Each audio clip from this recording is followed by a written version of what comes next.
And here we are giving her the gift of food and friendship, warmship. Is that a word? It is now.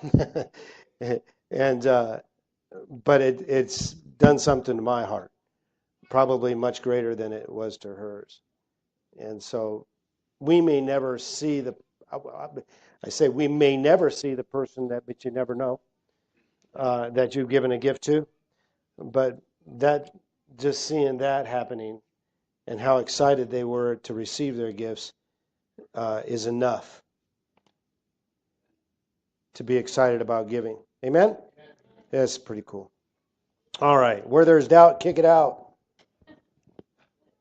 Where there is doubt, kick it out. It doesn't belong.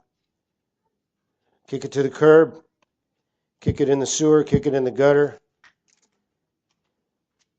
Let it be poured out into the ocean. Where there is doubt, kick it out. There's a lot of things that bring doubt in these times, and a lot of things that come against you to cause you to doubt, to cause you to get negative and get on the side of pessimism rather than staying optimistic. And we should always be optimistic. We serve God. I was going to say the greatest God. He's the only God. I guess that makes him the greatest and the only one. And so we should never fall into that place of negativity, at least to stay there or in that place of doubt.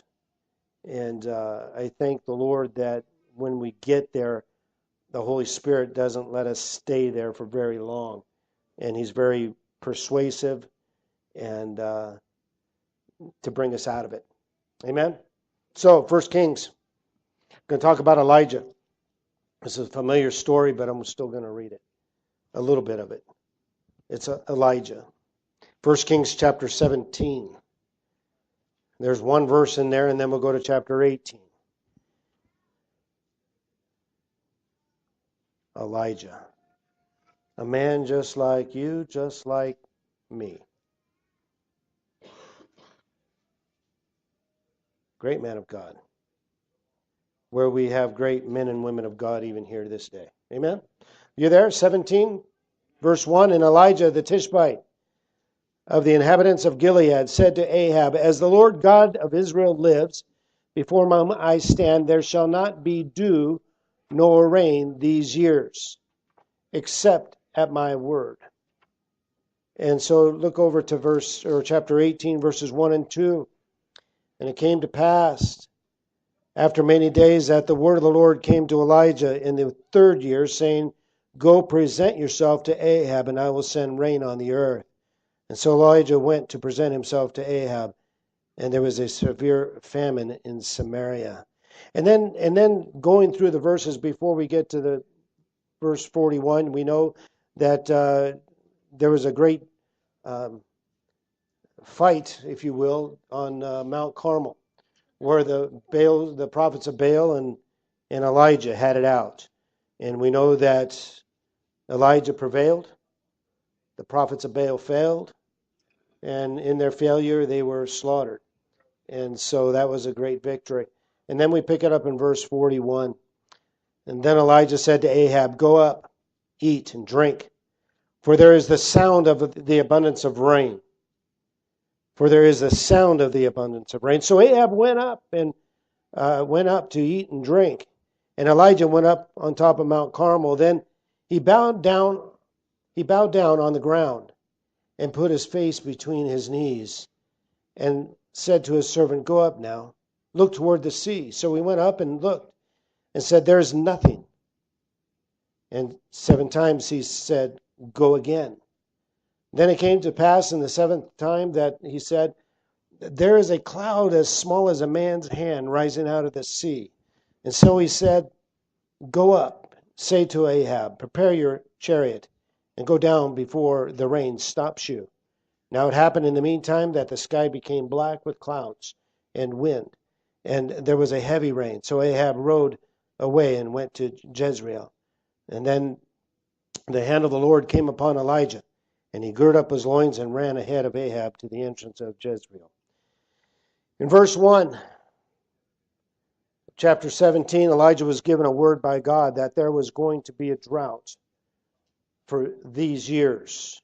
James 5:17 and 18 tells us how long it was, how long the drought lasted. It says, Elijah was a man with a nature like ours, and he prayed earnestly that it would not rain. And it did not rain on the land for 3 years and 6 months. It's a long time. It's a long drought. It's a long time without rain, and we've had some of those. I look back in the time of the mid-70s and where there was a drought going on, and I think that one was pretty close to 3 years or thereabouts. You couldn't water your lawns. I think I mentioned this before, not too long ago, and if you were in trouble. I remember the Orwins.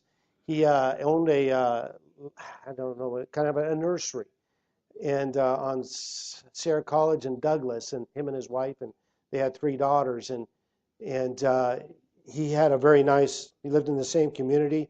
His house their house backed up to the lake with my parents, that community where I used to go fishing and everything else. But his yard was always green, and yet he knew how to do it. But he had to water. But if you did water, you were in trouble. And as I think I remember last time telling you, or maybe it was with the men's group, the golf courses were dry, except for the tees and the greens, because they cost so much to replace. And so they allowed them to water the tees and the greens. And what was fun at Sunset Whitney, if you hit the ball straight, it went forever. If you didn't hit the ball straight, it went forever. And usually went to where you didn't want it to go because it wouldn't stop because the ground was so hard. 3-year drought. Just like the weather, people's lives get into a drought. Some last a week, sometimes a month, sometimes months, sometimes seems like years. But droughts are a part of life. In the grocery store business, because that's where I've been in much of my life, there's months where it seems like everybody stopped eating. I remember walking into a Fry's a couple times, and it's like I see the bread table just looking like I left it, and it's gone over the weekend, or a Tuesday through a Wednesday, and I come back in, and that means a lot of work because everything I put up has got to take off, and I just get so frustrated. It was like, did everybody in this town stop eating? Oh, I didn't think this. I spoke it out, and I'm pretty sure everybody heard because it was decibels up. So I just because of frustrations. People's businesses at times flounder, sometimes for a season or two. And right now in our own season where I work, it feels like there's a little bit of a drought going on because we had heavy rain, if you will, with a lot of products coming out, a lot of expensive products. And right now people are trying to make enough money where they can pay so they can bring more stuff, but there's not enough people coming into their shops to spend their money. So right now we're experiencing just a little bit of a drought. Businesses are like that. And people, lives are like that. People going through health problems feel like they are in a drought for it seems like no end in sight. And I think about my brother-in-law who just had surgery in his neck, and he's got pain in his legs, and it's been going on for quite some time. He's a man that likes to work. He's worked as a contractor all his life and done a great job, and he's actually very good. When he walks away from a job, that job is done to perfection. There's nothing left to do. And yet he can't work because of his body is given out on him. And it says, no, you won't. People sometimes experience family problems which cause drought. And I don't know about you, we've had kid. But sometimes family problems, and especially if you have kids, and especially if your kids are not serving the Lord or moving on that path that you would have wished for them or desired for them or really knew the word of the Lord for them to be on. And so you can be in a drought. So the question is what did Elijah do to encourage himself in the Lord? And I'm trying to perfect these things, these three things that I saw Elijah do. That how do I get myself out of a drought? What can I do to stay positive? And I got to tell you, church, there's times in our lives, and I just been through 2 weeks of it, where it just seems like negativity runs rampant. And I find myself when I get negative or when I get doubtful, I get very short, I get very frustrated, and I begin to say things that I normally wouldn't say, not do things that I normally wouldn't do. No, but I would just get really short. And when I got short with my wife not too long ago, it's like the Lord woke me up and said, "How far are you going to go?" And I said, "This far and no farther." So I said, "I got to kick this doubt to the curb. Where there's doubt, kick it out. It doesn't belong, especially if you're more of a person that has a positive attitude or optimistic attitude, and I'd like to think that I do for the most times. But what can I do to stay positive? And I suggest that we do what Elijah did. Number one, and I'll go through these once, but I'm just going to name all three. He shut out his surroundings. That's what Elijah did. He shut out his surroundings. That would be number one. Number two is that he focused only on what God was saying. Number two, he'd focus only on what God is saying. What has God said? What has he told you? I'll focus on that. And I like to say that God is never negative. He's always positive. That's obvious, and it's not a real profound statement, but when you think about it, if there's anything that comes negative to you, it isn't from him. So you don't entertain it. So you focus only on what God is saying. And number three is you pray. He kept praying until it was birthed. He kept praying until it was birthed. So to point number one, he shut out his surroundings. He went to a place where he could get focused and stay focused on the Lord. He had to get to a place where he could be focused without interruption. Go to a place, top of Mount Carmel, where he had a good view. He looked at the surroundings, and it was a place where there was serenity maybe, and a place where he could just get by himself and just focus on the Lord and focus on the task, what is at hand. And God's going to bring the sound. I hear the sound of the abundance of rain. Rain hasn't come yet. And so I need to stay focused. I need to focus. I need to go to a place. So many needs that are around us. Sometimes it's hard to get to a place where you can just stay focused on the Lord. Phones ring. Work is a great interruption to life, necessary interruption to life, but work or the thoughts of work. I have on my phone, I have my own sbcglobal.net, which is my own personal, and I have an account for Gold River, which is a Gmail account, and that I just strictly business because I don't like to marry the two together. So I'm very systematic that way, and so. But on my phone, it's got a little chime that comes on. It's not a chime, but it's a little thing that lets me know customers emailing me. And I remember yesterday I got an email from a customer and says, "Hey, can we get Eclipse sleeves 100 count plus?" Yeah. I said, and instead of waiting until Monday and staying focused on what I couldn't. He's got a question. I get to give him an answer. And so I take time out and say, yes, I get those. They offered me 120 cases of each, and I've taken it, and I've got them ever since. So, hey, by the way, we have 100 plus Eclipse deck boxes now, too, in 12 flavors, just like the sleeves. You can really get interrupted. Life can get interrupted by routines and by people, and sometimes seems like we want to get to a place of peace and quiet where distraction is minimal or non-existent, but it seems like distraction is always knocking on the door. I know that I think about in the New Testament with Jesus, oftentimes he was so busy with the crowds and the multitudes, he just wanted to get away with his Father into the mountain and just be by himself. I think often,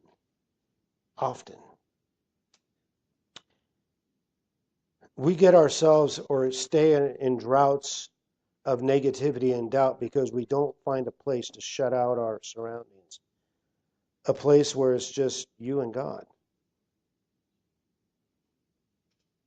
Can I ask you a question? You don't have to answer it, but I do want you to answer it in your own mind.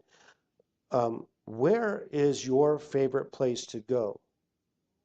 Where it is a place where there is no people wanting, needing, or grabbing for your attention? Do you have a place where you can go where you can just be you? Just you and the Lord. 2 is, how long has it been since you were at that place? How long has it been since you were at that place? For Elijah, he got away to a place called Mount Carmel, where he can be alone with the Lord, focus only on the Lord. It is imperative that we find a place that we go there, and we go there often. Actually, there should be at least 2 places. Church, there needs to be a daily place. There really needs to be a daily place where you can go. I'm encouraging each one of us to get to that daily place. Find a daily place where you can be alone with the Lord. And then there needs to be a place where you can go once or twice a month and you can just get away. I would like to be able to find, I've got a place where I'd like to go, but I don't know if it's somebody's property, but it's when I go to work and I take the turn and they cleaned out up on my hill. I go to Russell Road, turn on to get onto the freeway because it's easier that way. I don't have lumber trucks that are lined up behind going on Elmwood to the freeway. So it just makes it easier, and that way I stay out of their way. And okay, be true if they get in my way because I have to wait for them. I'm just kidding. I'm just teasing. But anyway, but it works both ways. But when I take that turn, I see the sun rising over the mountain, and I can see like the Forest Hill area. It's so beautiful. I wish I could just park my car, park my chair, and just sit there and just spend time. Where's there a place you can go once or twice a month where it's just you and the Lord, and you can stay there for an hour or two? You got to find that place.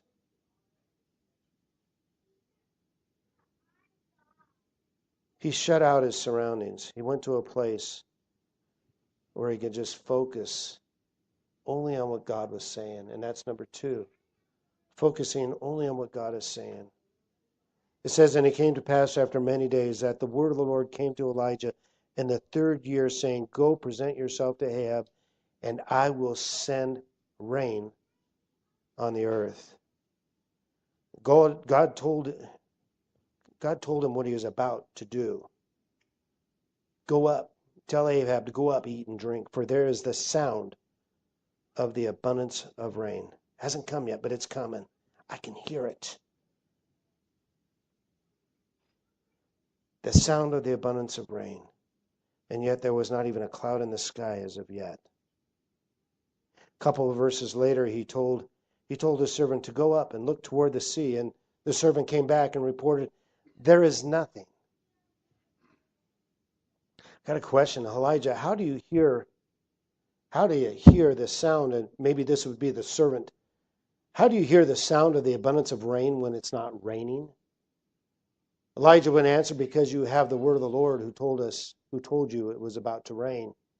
You see, Elijah knows his God. Elijah heard his God. And he trusted his God. Can that be true of you? What has God spoken to you? What has he shared with you? What has he said with you that you know that he said it? And you have no doubt that God says it. Can you say that I know my God, so I believe it? I heard my God, and that was his voice. And I trusted God because he's never let me down. He's always come through. Can we say that about God, that I know God? I hear his voice, and I know that I can trust him. That's how you know. I can hear the sound of the abundance of rain, but I'm not seeing the rain yet. I have the promise of God with what he has spoken, but it has not come to pass. But I believe it because I know. I hear. And I trust. I want to encourage you, and I'm going to build to this, but I want to encourage you do what Elijah did with the servant. He said, go up and look toward the sea. So the servant went back up, did as he asked, and came back and said, there's nothing. Again, I want to build to this point that I want to encourage you with. Where there's doubt, kick it out. Negativity doesn't belong in your door. Notice that he said, there is nothing. There's nothing. I don't see anything. There's nothing to report.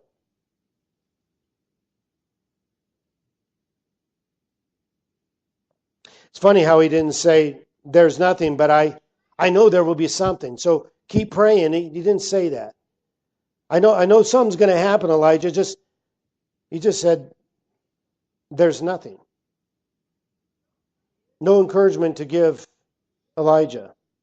He just reported what he saw. There's nothing there, Elijah. There's nothing. You can say he gave a negative report. Nothing positive to tell you, just that there is nothing. Church, he couldn't give what he didn't have. He didn't have the revelation that Elijah had, nor did it seem like he had the faith to believe that something was about to happen out of nothing. And I thought about this servant for a little bit, and this is an argument from silence, but he was Elijah's servant and would have seen all that God had done through Elijah. Like seeing the prophets of Baal go down. He would have seen them acting like fools and dancing before their altar, cutting themselves up. He would have seen that. He would have seen the fire of God come down from Elijah's altar and consume the bull, as well as lick up all the water. He would have seen that. As I said earlier, he would have seen the prophets of Baal being massacred. And yet he comes back and says, I see nothing. I see nothing. Then after 6 times of nothing, on the 7th time, all he could report to Elijah was, there's a cloud. There is a cloud, Elijah, but it's as small as a man's hand rising out of the sea. I see nothing. I see that as nothing more than just another negative report. I just see the cloud the size of a man's hand. What can that do? I encourage you to do what Elijah did when his servant came back each time with a negative report. And I believe that Elijah just says, go back, look again. Go back and look again. Get away from me. Get away with the negative report. You see, I don't do negative. I don't do negative. I don't do doubt. I know what I saw in my mind's eye, and therefore I know that I know what is about to take place. I'm not going to see with my eyes, I'm going to see with my spiritual eyes. And what I see with my spiritual eyes is greater, much greater, and it's the word of the Lord than what I see with my natural eyes. Because what I see with my natural eyes doesn't make sense to my spiritual eyes. So I'm going to see with my spirit. I don't do negative. Go back again and look. Church, if you want to move forward, you can't have Mr. Negative holding you back by your coattails. If you let doubt and negativity come in, you will be frozen in fear where you're at. The armies of Israel, the king of Saul, Goliath comes out and he puts the fear in each one of them. Nobody can move. Nobody saw it within themselves or the God they served that they couldn't go forward and fight Goliath and defeat him. Because they did something they should not have done, as they let fear and doubt and negativity enter into their house, into their lives. And so it froze them. They couldn't move. Fear and doubt and negativity doesn't belong. I can't overcome. I can do this. I can do all things through Christ who strengthens me. I can do this because God is for me. Who can be against me? Yes, I can. God has spoken, and yes, I will. David didn't let doubt enter his mind. He didn't let fear. And he was nothing compared to that size of that Goliath. He was just as like a little boy. And yet, God used him to overtake Goliath. I think about Jonathan and his armor bearer when he climbs the mountain cliff and he says, "Let's see if God has given us these people. If they do such and such, we know that God is for us. If they don't, then we won't." But he had great courage and he didn't let fear and doubt. But he got up to the top and he did exactly what God had told him to do. And him and his armor bearer had a great victory that day. They were outnumbered. Their life was at stake. This was it. If they let doubt and fear come in, they would have lost that fight. And they would have been dead. I saw a thing on YouTube about a man named Brian Banks. I don't know that if you know him. John might. Accused, and as well as Christopher. Accused and convicted for a rape he didn't commit. He had consensual sex at his school in one of the stairwells. Afterwards, he was 16 years old. Afterwards, she had said that she was raped, that he raped her, and even though they did a rape kit and found no evidence of rape, he was charged, convicted. He was charged and convicted. And on his 18th birthday, through the fights of all this, by his 18th birthday, the very first day of his 18th birthday, that day, his present was to walk into jail. Because he was encouraged to take a plea, he got 5 years. He wasn't supposed to do any time. He was just supposed to do probation, but he got 5 years in jail. He was looking at 40 years plus, 40 years to life if he didn't take the plea. And his lawyers let him know that you better take it, even though he was innocent. So he got 5 years of jail and ended up being on probation for 5 years after that, having to register as well as a sex offender. His life was over. He was a young, promising football player. He was a very gifted athlete.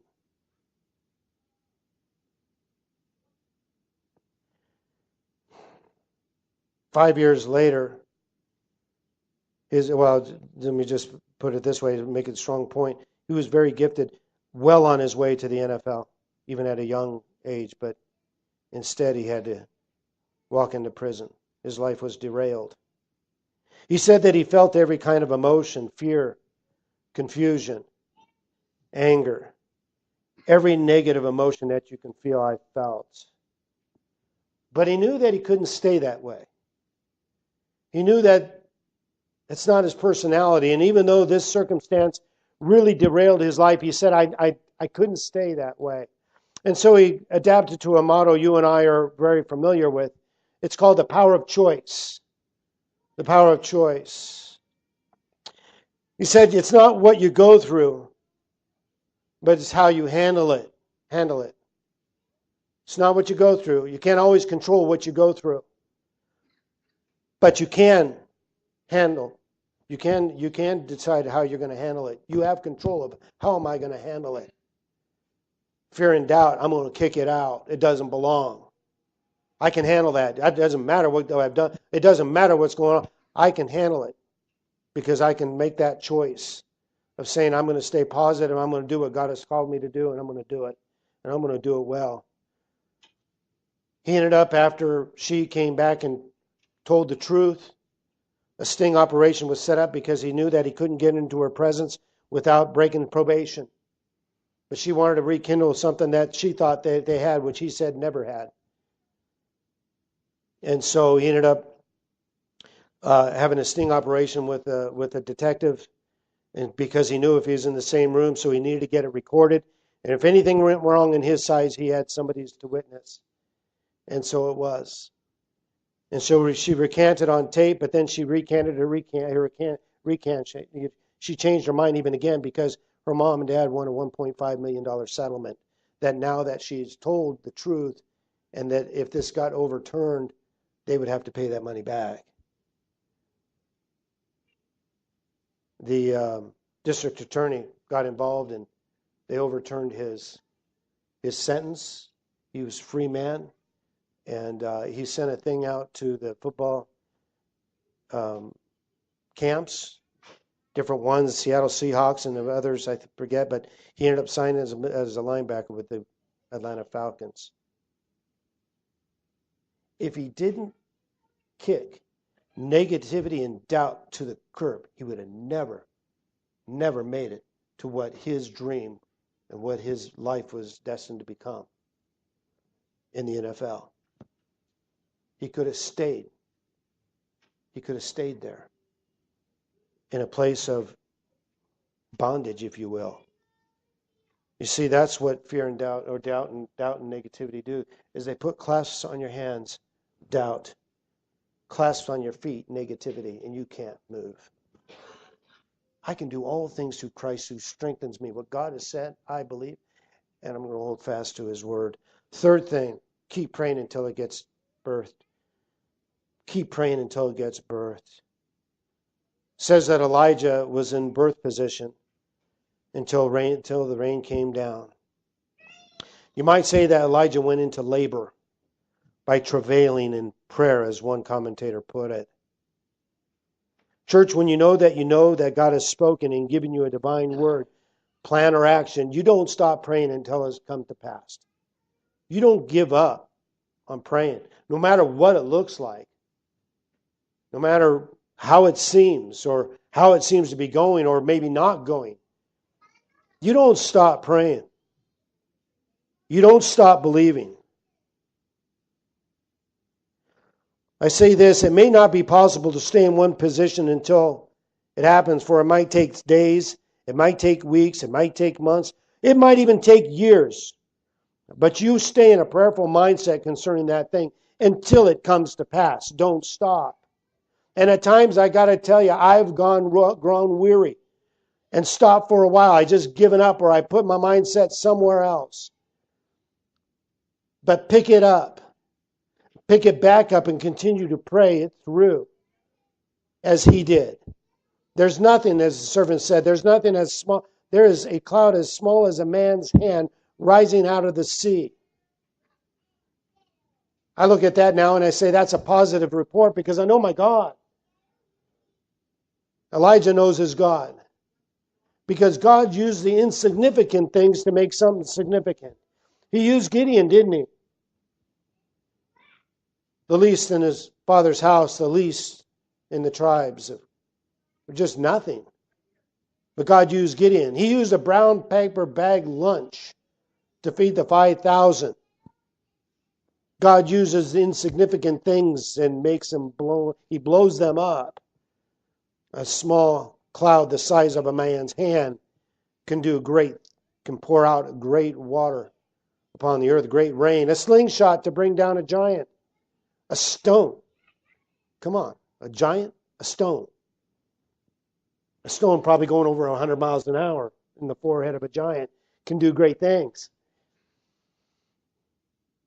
I remember a time when my two older brothers were throwing rocks at me and my other brother and hit my brother in the head. We didn't even know they were throwing rocks. Next thing you know, my brother, thank the Lord it was my brother, got hit in the back of the head. Down he went. So what's your problem? A little rock can do great things. A handful of clay. A handful of clay to restore a man's eyesight, as Jesus did. This is a quote, and Bob Gass. He says he can use a little job, a little money, a little favor to bless you. Little clouds are indicators of what's coming. They're the conduits God They're the conduits God chose to use. When God promises you abundance, He doesn't need anything to make it big to make it happen. The change that eventually impacts multitudes usually starts with one individual. Whether it is a Noah, or a Paul, or a Mother Teresa, or Billy Graham. God only needs one person who believes Him who dare to be different. He only needs one. I think about what Vicky, Bob, and Tammy have done and how he used these people in the very beginning that's touched many of lives to this day and continuing. What Bob and Tammy are doing, and everybody here that supports the feeding program there in Kenya, you may never see and understand quite the impact that is happening, but let me tell you, it's a great impact. Because it's letting children know that as they grow up, God is able. And that He uses people, and He can use them as well. Conclude with a few things that when God pours out rain of His blessing, you'll, number one, see that your problems are just opportunities for God to show Himself strong on your behalf. You'll look at problems a little bit differently. I'm going through some stuff where I'm being pressed but not crushed, persecuted, not abandoned, struck down but not destroyed, but this is only an opportunity for God to show Himself strong on my behalf. Number two, Paul found this out, and he quoted he put it down in paper in the Bible there on 2 Corinthians 12:9, that God's strength is made perfect in my weakness. Therefore, I'd rather boast in my infirmities that the power of Christ may rest upon me. That God's strength is made perfect in my weakness. Number three is to be able to thank Him. And these are by Bob Gass here. To be thankful. To be able to thank Him for your enemies. Because when you reach that level of maturity, He's promised to prepare a feast for you right in front of them. In fact, when the opposition is at its worst is when God puts on His apron and starts cooking up a miracle for you.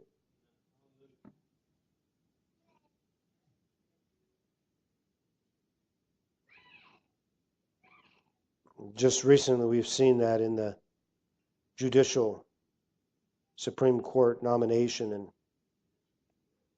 these past days of weeks have been going on. You pray until the prayer comes to a conclusion. It came to a conclusion. God directed. James 5:17 and 18 tells us that your persistence in prayer, this is the fourth one, tells us that your persistence in prayer can be as effective as Elijah's was. Elijah was just a man, just like you. He was mankind. He was just like you or just like me.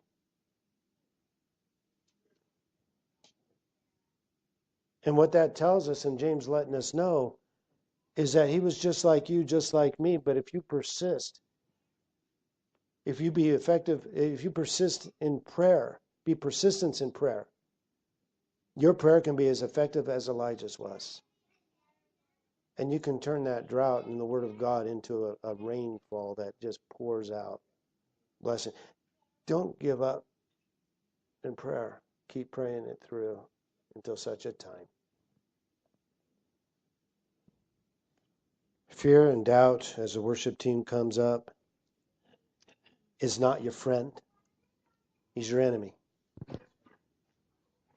He's out to kill, steal, and destroy. For where fear or where doubt and negativity come in, they come from the author of evil, the devil. I've said this before, I'll say it again. I don't know a conversation I've ever had with the devil where I came out feeling good. I've never had one. I've never come out of a conversation what I've had with the devil where I felt encouraged. And then I hear the Lord telling me, what are you conversing with the devil anyway for? If you give him more than a sentence, he'll take a paragraph. If you give him a paragraph, he'll take a page. If you give him a page, he'll give you a chapter. And if you give him a chapter, he'll write a book. So you're better off not giving him even one word or a sentence. Kick him out.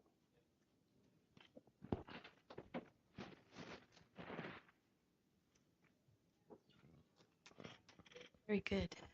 We're going to do trading our side.